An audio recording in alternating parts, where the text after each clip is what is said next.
पुणे पोलिसांच्या पुण्यातील शिवाजीनगर मुख्यालयात काम करणारे सुशांत रणावरे यांनी या महिन्यामध्ये खरं तर 2 जीव वाचवले असं म्हणावं लागेल आणि ते देवदूत का ठरले त्यांच्याकडून आपण सगळं जाणून घेऊयात। नेमकं काय घडलं होतं कालही त्यांच्या खरं तर तुम्ही कालही एक तुमच्या समोर एक घटना घडली, ती नेमकी घटना काय होती आणि तुम्ही ते कसं प्राण वाचवलं जरा सांगा। मी येरवडा परिसरामध्ये माझी सासरवाडी आहे, त्या भागामध्ये मी गेलो असता माझी पत्नी पण सोबत होती आणि झालं असं इन्सिडेंट्स की मी तिथून प्रवास करत असताना घरी येत असताना गोल क्लब जो चौक आहे त्या चौकाच्या पुढे आल्यानंतर एक बसस्टॉप आहे, त्या बसस्टॉपच्या इथं एक अज्ञात व्यक्ती तिथं त्याला फिट आली होती असं निदर्शनास मला आलं।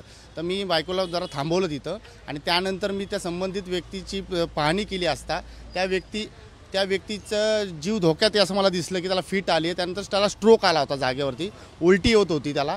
त्यानंतर बघ्याची भूमिका करणारे भरपूर लोक होते जे शूटिंग काढत होते आणि कुठलीही मदत करत नव्हते। मी तात्काळ एक फोर व्हीलर होती स्कॉर्पिओ गाडी, ती अडवली एका गृहस्थाने आणि मी त्या व्यक्तीला गाडीमध्ये घेऊन गेलो। गुंजन टॉकीजच्या इथं शाह हॉस्पिटल आहे जवळचं, तिथं घेऊन गेलो असता तिथं त्यांनी सांगितलं की यांची क्रिटिकल कंडिशन आहे। त्यानंतर त्यांच्या पत्नीला मी फोनवरती संपर्क साधून त्यांचे मित्र कदम नावाचे मित्र आले आणि त्यांची पत्नी आली। त्यांच्या त्यांना मी DY पाटील हॉस्पिटलला रवाना केलं। कशी आहे त्यांची तब्येत आता आणि काय नेमकं काय करत ते ॲक्च्युली नाही का तिथल्या स्थानिकांनी सांगितलं की ते धानोरीमध्ये कुठंतरी राहतात आणि ते ARDला कामाला आहेत असं त्यांच्या मित्रांनी सांगितलं होतं आणि त्या दरम्यान त्यांच्याशी माझं बोलणं झालं। त्यांच्याकडं जे त्यांच्या खिशामध्ये असणारे मौल्यवान वस्तू, त्यांचं पाकिट होतं आणि त्यांचं मोबाईल होता विवो कंपनीचा, तो त्यांच्या मित्राच्या ताब्यात दिलेला आहे आणि सध्या त्यांची प्रकृती ठीक आहे असं मला कळलेलं आहे। खरं तर ही घटनानंतर पोलिसांकडे वेगळ्या दृष्टिकोनातून बघितलं जातं, मात्र आता तुम्ही अशा प्रकारे मदत केली, काय वाटतंय?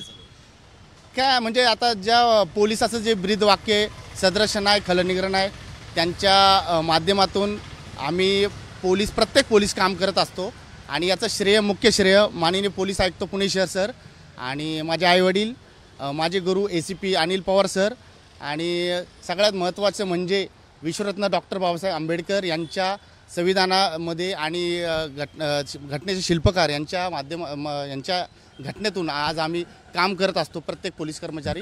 तर पब्लिक कुठल्या नजर ह्याच्यात बघती ते, पण आम्हाला अशी कधी कधी अपेक्षा असते प्रत्येक पोलिसाच्या मदतीला नागरिकांचा पण सपोर्ट असावा। पण नागरिकांची भूमिका असते की हे पोलिसांचं काम आहे, पोलिसांना करू दे, त्या दरम्यान त्या व्यक्तीचे प्राण गेला असता। पण मी याचा विचार न करता किंवा ड्युटीचा कुठलंही हे करणार, कारण आम्ही 24 तास बांधील आहोत, पोलीस हे प्रत्येक 24 तास बांधील आहोत, त्यामुळे आमच्यासमोर घटणारी प्रत्येक घटना ही आम्हाला त्याला सामोरे जावंच लागतं।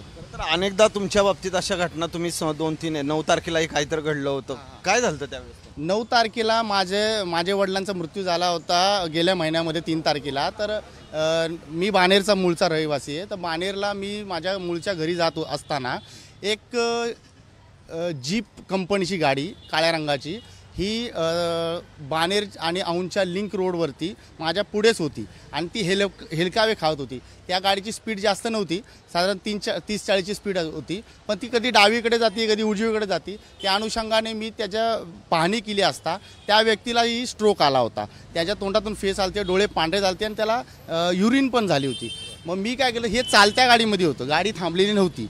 त्यानंतर मी पुढं जाऊन त्या गाडीचा ओव्हरटेक करून ज्यावेळेस ब्रेक दाबला त्या गाडीने मला डॅश केलं मुद्दाम। जर मी तो पुढे नसतो आलो त्या व्यक्तीचा एक्सिलेटरवर पाय पडून त्याचा तर काहीतरी बरं वाईट झालं असतं आणि इतर नागरिकांचंही बरं वाईट झालं असतं। त्या अनुषंगाने मी त्या गाडीच्या पुढे आलो। त्यानंतर मी तिथं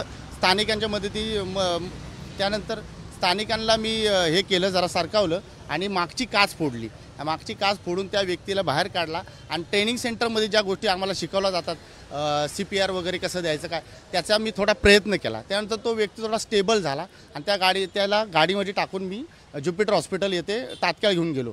त्यानंतर त्या व्यक्ती एक 2 तासानंतर स्टेबल झाला, तोपर्यंत मी तिथंच होतो आणि 2-3 स्थानिक तिथले माझ्याबरोबर मदतीला होते आणि त्यानंतर त्यांनी स्वतः बाईट दिली आहे। आपण बघितलं असेल इंस्टाग्रामच्या। सगळं करत असताना तुम्हाला काय वाटतं खरं तर, कारण पोलिसांकडे म्हणतो की ज्या प्रकारे बघितलं जातं की पोलीस काय करतात किंवा मात्र आत्ता हे सगळं तुम्ही करताय, तुमचं कौतुक पण होतं। नाही सर, कसं आहे माहिती आहे का, आता पोलिसांचं जर नाही का काही लोक म्हणजे ट्रोल करतात की पोलीस हे करतात ते करतात वगैरे, पण मला असं वाटतं ज्यासाठी आमची नेमणूक शासनाकडून झालेली आहे आणि सज्जनाच्या रक्षणासाठी तेच काम आम्ही करतो सर. आम्ही या गोष्टीकडे दुसरं तुमची सरकारकडून किंवा काय करायला पाहिजे तुम्ही तुमच्या आता एवढं सगळं तुम्ही सरकारकडून हीच अपेक्षा आहे की आम्ही आमचा जीव धोक्यात घालून प्रत्येक पोलीस कर्मचारी आपल्या ड्युटीच्या दरम्यानमध्ये किंवा ऑफ ड्युटीमध्ये पण जर काम करत असेल तर त्याची सरकारने नक्कीच दखल घ्यावी आणि ज्या पद्धतीने मी कामगिरी केली त्या अनुषंगाने नक्कीच माननीय देवेंद्र फडणवीस साहेब मुख्यमंत्री महाराष्ट्र राज्य हे दखल घेतील अशी मला अपेक्षा आहे. नक्कीच आपण पाहतो की पोलिसांकडे बघण्याचा दृष्टिकोन ज्या प्रकारे असतो, मात्र सुशांतने गेल्या महिन्याभरातच 2 जणांचा जीव वाचवला आहे. त्यामुळं खरं तर यांची स्तुती जी आहे ती पुण्यातील नागरिक करतायत आणि हे सगळं होत असताना मात्र सरकारने हे आमच्याकडे लक्ष द्यावं, आपली दखल घ्यावी अशी मागणी जी आहे ती करण्यात आली.